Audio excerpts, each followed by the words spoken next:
Vijayawada university మంచి భవిష్యత్తు కోసం తెలుగు విద్యార్థులు ఇష్టపడే యూనివర్సిటీ.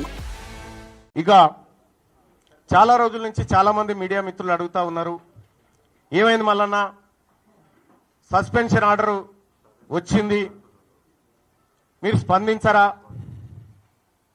ఎప్పుడు స్పందిస్తారనేటువంటి మాట చాలా మంది మిత్రులు, మా సోదరులు కూడా చాలా మంది ఫోన్ చేసి అడగడం జరిగింది. క్లియర్గా స్పందించాలని అనుకున్నా, అందరి సమక్షంలో స్పందించాలనుకున్నా. దానికోసమే ఇవాళ మీ అందరినీ ఇక్కడికి రమ్మని ఆహ్వానించడం జరిగింది. వచ్చి ఈ కార్యక్రమాన్ని కవర్ చేస్తున్నందుకు మరొకసారి ధన్యవాదాలు తెలియజేసుకుంటూనే, ఇక గౌరవ ముఖ్యమంత్రి రేవంత్ రెడ్డి గారు నన్ను కాంగ్రెస్ పార్టీ నుంచి బయటికి పంపించడం ద్వారా ఏదో జరిగిపోతుంది, ఇక బీసీ ఉద్యమం ఆగిపోతుంది, బీసీలు ఇంకెవరు మాట్లాడరు అనేటువంటి భ్రమలు మీకేమన్నా ఉంటే తొలగించుకోరవి. వెనకటి బీసీలం కాదు మేమంతా, ఆధునీకరించబడి ఆలోచన మెరుగుపరుచుకొని వచ్చిన మలిదశ బీసీ ఉద్యమకారులం మేమంతా, ఇప్పుడు పుట్టుకొచ్చిన వాళ్ళం. ఇవాళ అడిగిందేంది తీన్మార్ మల్లన్న? తీన్మార్ మల్లన్న అడిగింది కులగణన తప్పు, మీరు ఈ ప్రభుత్వం చేసినటువంటి కులగణన చిత్తు కాగితంతో సమానం, ఇది ఎందుకు పనికిరాదు, ఇది బీసీలను ప్రజలను మోసం చేస్తున్నటువంటి నివేదిక అని చెప్పి తగలబెట్టడం జరిగింది. నిజంగా తగలబెట్టడమే తప్పైతే, బీసీల మంచిని కోరి బీసీలకు న్యాయం జరగాలని కోరి తగలబెట్టడం తప్పైతే ఆ తప్పును ఇంకా 1000 సార్లు చేస్తా. కానీ ఇవాళ మీరే చెప్పిరు, భారతదేశానికే ఆదర్శవంతమైనటువంటి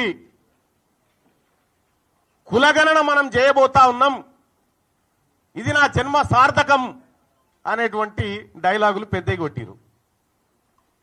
నేను కూడా చెప్పిన, కులగణన చేసే క్రమంలో ముఖ్యమంత్రి గారికి నేను కూడా సూచన చేసిన, 1931 తర్వాత అసలు మా తలకాయలను లెక్కించినోడు లేడు కులాల వారీగా. మీరే మంచి కార్యక్రమం చేపట్టిరు, మీరు చేపట్టే కార్యక్రమం దేశానికి ఆదర్శంగా ఉండాలి, రాహుల్ గాంధీ గారు తల ఎత్తుకొని మాట్లాడే విధంగా ఉండాలి, దీని ఒక పండుగ వాతావరణంలో చేయాలనేటువంటి మాట చెప్పడం జరిగింది. నిజంగా కులగణన సక్సెస్ చేయాలనేటువంటి ఆలోచన గనక రాష్ట్ర ప్రభుత్వానికి, అందులో ఉన్న అగ్రవర్ణాలకు నిజంగా ఉంటే, కులగణన ప్రారంభోత్సవమే వేడుకలాగా జరిగి ముఖ్యమంత్రి గారు ఆయన ఇంట్లో, మంత్రులు వాళ్ళ ఇళ్లలో, ఎమ్మెల్యేలు కాంగ్రెస్ పార్టీ నాయకులంతా ఎవరింట్లో వాళ్ళు మొదటి రోజు చేసుకొని సమాజానికి ఆదర్శంగా చూపించేటోళ్ళు. గతంలో 2014లో కేసీఆర్ గారు సర్వే చేసినప్పుడు దుబాయ్, బొంబాయి ఎక్కడున్నాడు గురుకొచ్చిండు, అంత పకడ్బందీ ప్రచారం చేసిరు. కానీ ఇవాళ తూతూ మంత్రంగా సమగ్ర కుటుంబ సర్వే అయిపోయే టైంకి, పీరియడ్ ఎండ్ ఏది మొన్న చేసిన సర్వే అయిపోయే టైంకి ముఖ్యమంత్రి గారు పిలుచుకొని ఏదో తూతూ మంత్రంగా ఇచ్చినట్టు చేసిండు. ముఖ్యమంత్రి గారికే గంత నిర్లక్ష్యం ఉన్న తర్వాత మంత్రులకు నిర్లక్ష్యం ఉండదా? కింద క్యాడర్కు నిర్లక్ష్యం ఉండదా? పోనీ చేసిండ్రేదో మీరే చెప్తిరి ఆదర్శవంతమైన సర్వే ఎప్పుడైతే 100% చేసి 100% లెక్కల్లో పక్కాగా ఎవరి వాటా ఏందో తేల్చి సర్వే బయటికి వస్తే అది ఆదర్శవంతమైంది అంటారు. మీరు చేసినటువంటి సర్వే ఆదర్శవంతమైన సర్వే కాదు, అది అగ్రవర్ణాలను ఎక్కువ చూపించి అనగారిన వర్గాలను తొక్కి పెట్టడానికి మీరు ఉపయోగించుకున్నటువంటి సర్వే. మొదటి సంవత్సరంలోనే తెలంగాణ రాష్ట్రంలో కులగణను పూర్తి చేయాలి అని పకడ్బందీగా పక్క రాష్ట్రాలలో అన్ని నిర్ణయాలను సమీక్షించి పకడ్బందీగా ఈరోజు తెలంగాణ రాష్ట్రంలో కులగణను చేసి దాదాపుగా 56.33% బలహీన వర్గాల లెక్క తేల్చినాం. ఇవాళ నేను లెక్క తేలిస్తే తప్పుల తడక అని కొంతమంది వితండవాదం చేస్తారు. వాళ్ళు నేను 60 రోజులు కష్టపడి 1,03,000 మంది ప్రభుత్వ ఉద్యోగులను 37,000 మంది కంప్యూటర్ డేటా ఎంట్రీ ఆపరేటర్లను పెట్టి దాదాపుగా 1,50,000 సిబ్బంది ఐఏఎస్లను, అదేవిధంగా కలెక్టర్లను, జాయింట్ కలెక్టర్లను, మండల స్థాయి, గ్రామ స్థాయి వరకు 94,500 ఎన్యుమరేటర్లను లెక్కబెట్టి ప్రతి వాడిని ఇంటింటికి పంపించి ప్రతి వాడు 150 ఇండ్లు ప్రతిరోజు 10 ఇండ్లలోనే లెక్క తేల్చండి, ఎక్కువ రాసుకొస్తే తప్పులు రాసుకొస్తారని చెప్పి ప్రతి ఇంటికి పంచి పక్కడి బందీగా లెక్కలు చేసి ఆ ఇంటి యజమాని సంతకం తీసుకొని ఈరోజు లెక్కలు తీసినాం. పక్కా లెక్క ఎప్పుడైతే తీసినామో ఇది ఇష్టం లేని వాళ్ళు ఈ లెక్క తప్పుల తడకంటారు. నేను ఈ వేదిక మీద నుంచి సూటిగా అడుగుతున్న బీజేపీ బీఆర్ఎస్ వాళ్ళని, లెక్క తప్పన్నుడు కాదు, ఎక్కడ తప్పుందో మీరు చూపించండి అని నేను సవాలు విసిరిన శాసనసభలో. తోక ముడిసిండ్రు, ఉరికిపోతారాడ నిలబడతారు, ఈ లెక్క తప్పు అంటారు. చూపిత్రా నేను దగ్గరకు పోతే ఇంకా కొంచెం ఆ సూటు ఉరుకుతారు తప్ప ఆ లెక్క ఎక్కడ తప్పుందో చెప్పడం లేదు. ఎందుకంటే ఇవాళ ఈ లెక్క పక్కాగా తేలి రేపు అసెంబ్లీలో తీర్మానం చేసి చదువులో, విద్య, ఉద్యోగంలో, రాజకీయాలలో 42% రిజర్వేషన్లు ఇవ్వాలని అసెంబ్లీలో నేను తీర్మానం చేస్తే అది నరేంద్ర మోడీ గారి మెడ మీద కత్తిలా వేలాడుతుంది. ఈ బలైన వర్గాలకు 42% రిజర్వేషన్ వస్తే వీళ్ళు అధికారంలో వాటా అడుగుతారని చెప్పి ఇవాళ బీఆర్ఎస్ వాళ్ళు, బీజేపీ వాళ్ళు ఈ లెక్క తప్పని ఒక తొండి మానదట చేస్తున్నారు. నేను అడుగుతున్నా, ఆనాడు మండల్ కమిషన్ కాంగ్రెస్ పార్టీ వేయబట్టే కదా ఆనాడు లెక్క చేసి ఈరోజు 27% బలహీన వర్గాలకు రిజర్వేషన్లు అందుతున్నది.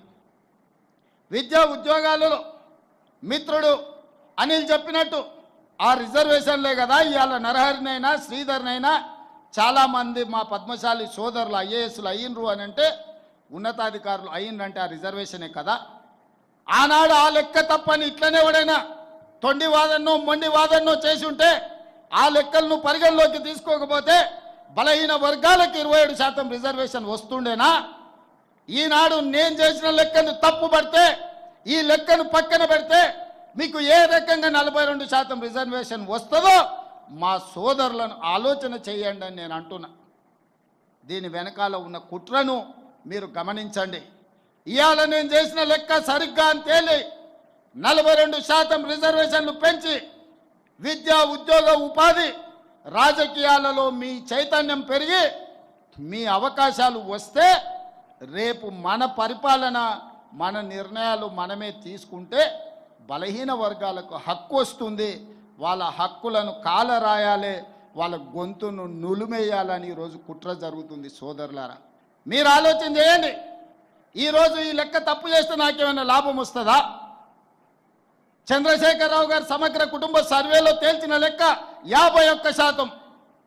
కానీ మీ సోదరుడు రేవంత్ అన్న చేసిన సామాజిక, ఆర్థిక, రాజకీయ, విద్య, ఉద్యోగ, కులగణన సర్వేలో 56.33% లెక్క తేల్చి దాదాపుగా 6% పెంచి నేను లెక్క చూపించిన.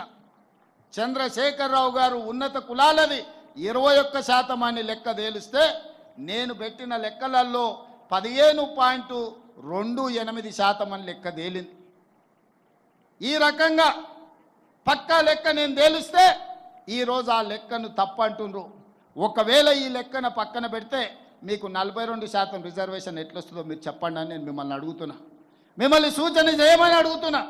వేదిక మీద ఉన్న పెద్దల్ని ఆలోచన చేయమని అడుగుతున్నా. చదువుకున్న వాళ్ళని విశ్లేషించమని నేను అడుగుతున్నా. ఇవాళ ఈ లెక్క తప్పని పక్కన పెడితే మీకు శాశ్వతంగా రిజర్వేషన్లు పెరగవు. ఇది ఒక కుట్ర. ఇవాళ తెలంగాణ రాష్ట్రం ఒక మోడల్గా దేశం మొత్తం మీద రాహుల్ గాంధీ గారు తీసుకొని ఈరోజు ప్రయాణం మొదలుపెట్టారు. మన బీహార్లో చెప్పిండు, నిన్న గుజరాత్లో చెప్పిండు, మేము తెలంగాణలో లెక్క తేల్చినట్టు దేశం మొత్తం మీద కులగణన చేస్తాం, బలహీన వర్గాల రిజర్వేషన్లు పెంచుతాం, 50% నిబంధన ఏదైతుందో నిబంధనను తొలగిస్తాం. చట్ట ప్రకారం సుప్రీంకోర్టు ఆమోదంతో బలహీన వర్గాలకు 42% రిజర్వేషన్ ఇస్తా అని రాహుల్ గాంధీ గారు చెప్తున్నారు.